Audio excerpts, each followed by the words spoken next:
Good morning, class 8th A. Welcome back to our English literature period. Our English literature period is running. Today I am going to start my new chapter. The name of the chapter is The Sumit Within. ठीक है बच्चे, देखिए आइए ये chapter start करने जा रहे हैं और इसके बाद हम आपको ये चैप्टर पहले खत्म करते हैं, उसके बाद कल आपका इंग्लिश ग्रामर का पीरियड होगा। देखिए, major HPS. Ahluwalia was a member of the first successful Indian expedition to Mount Everest in 1965। Major HPS. Ahluwalia जो थे वो पहले सफल भारतीय सफल व्यक्ति थे टू माउंट एवरेस्ट। कहाँ पर? 1965 में पहली बार माउंट एवरेस्ट पर चढ़ने वाले कैसे थे? पहले सफल सदस्य थे। How did he feel? वो कैसा महसूस कर रहे थे?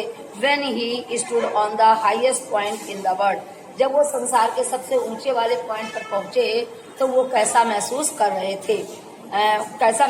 रहे थे? Let us here his story in the words. हमें उनकी ये कहानी शब्दों में क्या करनी चाहिए? सुननी चाहिए। क्लाइंबिंग द समिट एंड, चोटी पर चढ़ते हुए। समझ में आ गई समिट वाली चोटी? क्लाइंबिंग द समिट, चोटी पर चढ़ते हुए। And then the more difficult task of climbing and summit within. उन्होंने कैसे इतना अधिक कठिन काम किया चोटी पर चढ़ने का और ऊपर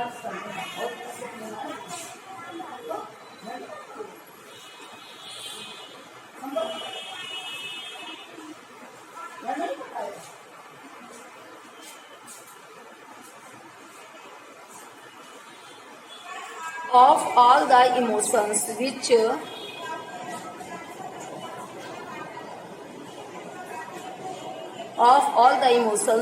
surged through me as I stood on the summit of Everest, looking over miles of the panorama below us. The dominant one, I think, was humility. The physical in me seems to say, thank God it is all over. However, instead of being jubilant, there was a tinge of sadness. क्या कह रहे हैं कि कहते हैं of all emotions, अपनी सभी भावनाओं के साथ, अपनी सभी संवेगों के साथ, विच सर्ज थ्रू मी, जो मेरे अंदर दौड़ रही थी, as I stood on the summit of Everest, जब मैं एवरेस्ट की चोटी के सामने खड़ा हुआ था तो मेरी जो भावनाएं थी, मेरी जो इमोशंस थी, जो मेरे अंदर दौड़ रही थी, मेरी भावनाएं जो मेरे अंदर दौड़ रही थी, looking over miles of panorama, जो मैं देख रहा था। पेनोरमा माने जो दृश्य होते हैं, जो सीन होते हैं, उनको पेनोरमा कहते हैं। जो मैं अब वहां पर चोटी के ऊपर खड़े होकर मैं जो चारों तरफ का सीन देख रहा था, उसे देखकर मेरे अंदर जो भावनाएं जागृत हो रही थी, मैं और जो उन भावनाओं की लहर जो मेरे अंदर दौड़ रही थी, उनके बारे में मैं सोच रहा था। द डोमिनेंट वन, उनमें सबसे श्रेष्ठ जो थी, आई थिंक वॉज ह्यूमिलिटी। वो क्या थी कि मैं अपने अंदर जो महसूस कर रहा था। देखिए, of all emotions which surge through me, मेरी सारी भावनाएं जो मेरे अंदर दौड़ रही थी, सर्ज माने वेग के समान दौड़ना। As I stood on the summit of the Everest, जो मैं एवरेस्ट की चोटी के सामने खड़ा हुआ था, तो वो भावनाओं जो मेरे अंदर दौड़ रही थी, looking over the miles of panorama below us, मैं अपने नीचे के मीलों दूर के पेनोरमा यानी दृश्य को देख रहा था, और उनमें से सबसे श्रेष्ठ दृश्य जो था, जो जिसके बारे में मैं सोच रहा था, the physical in me seems to say, वो शारीरिक रूप से जो मैं कहना चाहता था, थैंक गॉड, हे ईश्वर, इट इज ऑल ओवर, बहुत हो गया। मतलब वो कहते हैं ईश्वर को धन्यवाद दे रहे हैं। इंस्टेड ऑफ बीइंग जुबिलेंट, क्या कह रहे हैं कि जो कि कहते हैं कि इंस्टेड ऑफ बीइंग जुबिलेंट, बहुत अधिक अपनी सफलता के प्रति, जुबिलेंट माने अपनी सफलता के प्रति बहुत अधिक खुश होने के कारण, नहीं आ रहा क्या जी, ब्लैक कैसे होता जा रहा बार बार। इंस्टेड ऑफ बीइंग जुबिलेंट, अपनी सफलता के प्रति बहुत अधिक खुश होने के बाद, इंस्टेड ऑफ के बजाय, there was a tinge of sadness, उसके अंदर एक उदासी की एक झलक थी, यानी उदासी की एक सोच थी। कहता है कि अपनी सफलता के प्रति बहुत अधिक खुश होने के बजाय उसके अंदर, उसको तो अपनी सफलता पर खुश होना चाहिए, तो अपनी सफलता पर खुश होने के बजाय उसके अंदर एक दुख की झलक थी। Because it was I had already done the ultimate in climbing and there would be nothing higher to climb and all roads thereafter would let down. क्या कहता, क्यों थी उसके अंदर एक, किस लिए थी? क्योंकि पहले वो एक क्लाइंबिंग कर चुका था, चढ़ चुका था। कहते and there would be nothing higher to climb, और उससे ज्यादा वो और भी ऊंचे पर नहीं जा पाया। And all roads thereafter would let down, उसके बाद सारी, मतलब कुल मिला के वो। Good morning class 8th, welcome back to our literature period. Today in literature period I am going to teach you chapter number 5. The name of the chapter is The Summit Within. ठीक है, तो आज बच्चे देखिए, आज आपको हम ये चैप्टर स्टार्ट करने जा रहे हैं, द समिट विद इन। आइए सभी लोग अपनी बुक निकालिए। देखिए बिफोर यू रीड में पढ़ रहे हैं। देखिए, major H.P.S. Ahluwalia was a member of the first successful Indian expedition to Mount Everest in 1965। Major H.P.S. Ahluwalia वो जो थे, वो सबसे पहले सफल भारतीय थे माउंट एवरेस्ट पर चढ़ने वाले इन 1965। वो 1965 में माउंट एवरेस्ट पर चढ़ने वाले सबसे पहले सदस्य थे, सफल सदस्य थे, मतलब सबसे पहले सफल भारतीय सदस्य थे। हाउ डिड ही फील, उन्हें कैसा महसूस हो रहा था, या वो कैसा महसूस कर रहे थे। When he stood on the highest point of the world, जब वो संसार के सबसे ऊंचे स्थान पर खड़े हुए थे, तो वो कैसा महसूस कर रहे थे। Let us hear his story in the words, उनकी ये कहानी हमें शब्दों में पढ़नी चाहिए। And climbing and summit one, चोटी पर चढ़ते हुए, climbing the summit, चोटी पर चढ़ते हुए, and then the more difficult task of climbing, और चढ़ने के अत्यधिक कठिन कार्य को करते हुए, द समिट विद इन, मतलब चोटी पर चढ़ते हुए और उतने अधिक कठिन कार्य को करते हुए वे कैसा महसूस कर रहे थे। आइए हम लोग इस चैप्टर में पढ़ते हैं। Of all the emotions which surge through me as I stood on the summit of Everest, सभी भावनाओं के साथ, संवेग, इमोशंस माने भावना, संवेग, भावुकता सब होती है इसके माने। तो अपने सभी संवेगों के साथ विच सर्ज थ्रू मी, जो मेरे अंदर दौड़ रहे थे, as I stood on the summit of Everest, मैं एवरेस्ट की चोटी के सामने खड़ा हुआ था।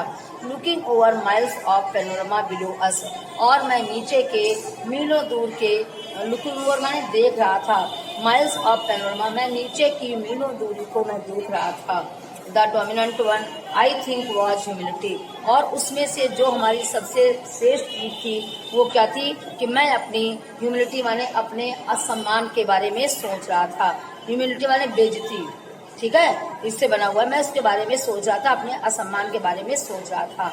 The physical in me seems to say, शारीरिक रूप से जो मैं कहना चाहता था, थैंक गॉड, हे ईश्वर, it's all over. However, instead of being jubilant, अपनी सफलता के प्रति खुश होने के बावजूद के बजाय, there was a tinge of sadness, उसके अंदर एक किसकी सैडनेस की, एक उदासी की लहर दौड़ रही थी, या उदासी की भावना उसके अंदर थी। Was it because I had already done the ultimate, ultimate माने होता है अंतिम, ठीक। आज हो क्या रहा है यार, फिर शुरू से हो गया, ये हो क्या रहा है मेरे में आज।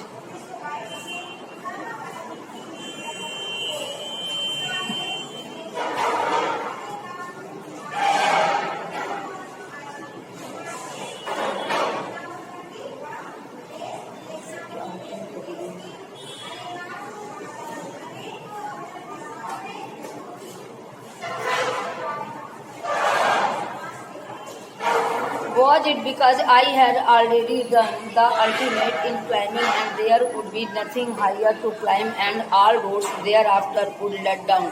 कहता है कि क्योंकि मैंने पहले से ही I had already done the ultimate the climbing and there would be nothing higher to climb. कहता है कि क्योंकि मैं पहले से ही इसे चढ़ चुका था, यानी एक बार मैं पहले भी क्लाइंबिंग कर चुका था, and there would be nothing higher to climb, और कुछ उससे अधिक ऊंचा उससे कुछ नहीं बचा था चढ़ने के लिए। And our roads thereafter would lead down.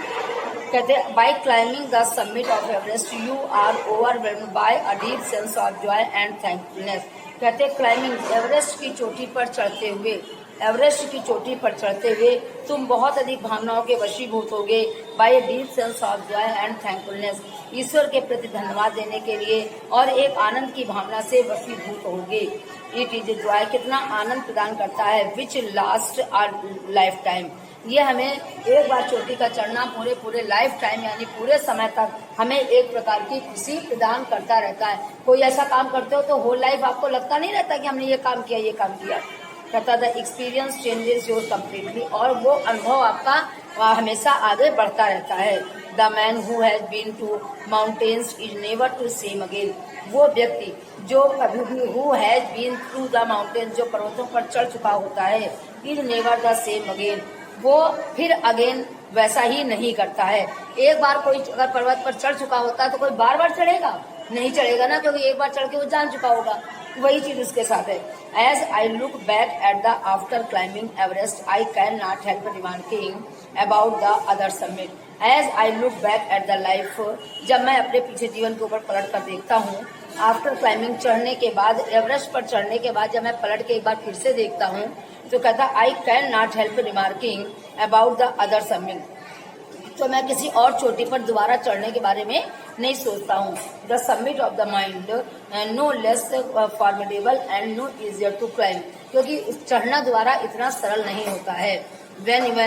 Even when getting down from the summit, जब यहाँ तक कि चोटी से नीचे उतरना, once the physical exhaustion had gone, एक बार मेरा शारीरिक जो थकान थी वो अब समाप्त हो गई थी।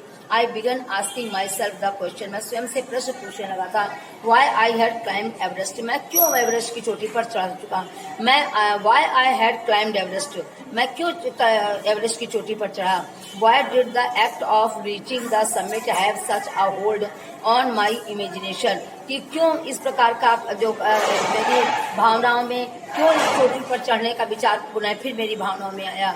It was already a thing of the past, ये तो प्राचीन काल की ही वस्तु है, यानी मैं पास्ट में पहले एक बार जब जा चुका था। समथिंग डन यस्टरडे, जब मैं कोई काम कल कर चुका हूँ, with every passing day I it would become more remote. मतलब कहने का मतलब है, जब एक बार मैं चोटी पर चढ़ चुका था तो मुझे दोबारा जाने का कोई काम नहीं था। मैंने क्यों सोचा दोबारा जाने के लिए, जब हम कोई काम कल कर चुके होते हैं तो आज हमारा करने का कोई मतलब नहीं होता है। And then what would remain, अब क्या होगा। Would my memories fade slowly away, क्या इतनी जल्दी मेरी मतलब मेमोरीज जो है वो इतनी जल्दी से फेडेड अवे हो गई। मेरे मतलब मैंने दोबारा जाने की सोची, अभी तो मेरी सारी चीजें मेरी याददाश्त में है, क्या मेरी याददाश्त से हट थोड़ी ना गई हैं जो मैंने दोबारा फिर जाने की सोची। All these thoughts led me to question myself as to why people climb mountains. इन्हीं सब प्रकार के विचार जो थे वो मुझे ये बार बार मुझसे ये प्रश्न पूछ रहे थे, मतलब इसी प्रकार के विचार मेरे अंदर उठ रहे थे जो ये प्रश्न कर रहे थे। क्या प्रश्न कर रहे थे? As to why people climb mountains, कि लोग पर्वत पर क्यों चढ़ते हैं। इसी प्रकार के प्रश्न यहाँ पर बार बार चढ़ रहे थे कि क्यों लोग उस पर बार बार चोटी पर चढ़ते हैं। The simplest answer would be, सबसे सिंपल आंसर ये था, एज अदर्स हैव सेड, जैसा कि लोगों ने कहा है, because it is there it present great difficulties, क्योंकि वहाँ पर बहुत सारी परेशानियां होती हैं। Man takes delight in overcoming obstacle, और लोग वहाँ पर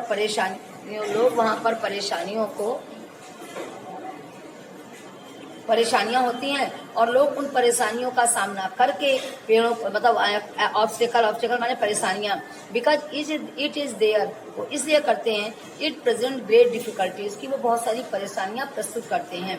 man takes delight in overcoming obstacle, और लोग परेशानियों में यानी बाधाओं को जीत कर क्या करते हैं, प्रसन्नता का लाभ उठाते हैं यानी प्रसन्न होते हैं।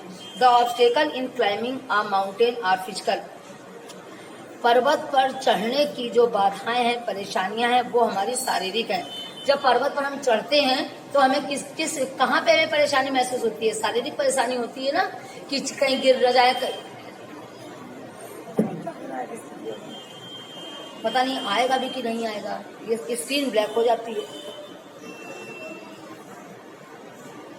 स्क्रीन ब्लैक हो जाती है।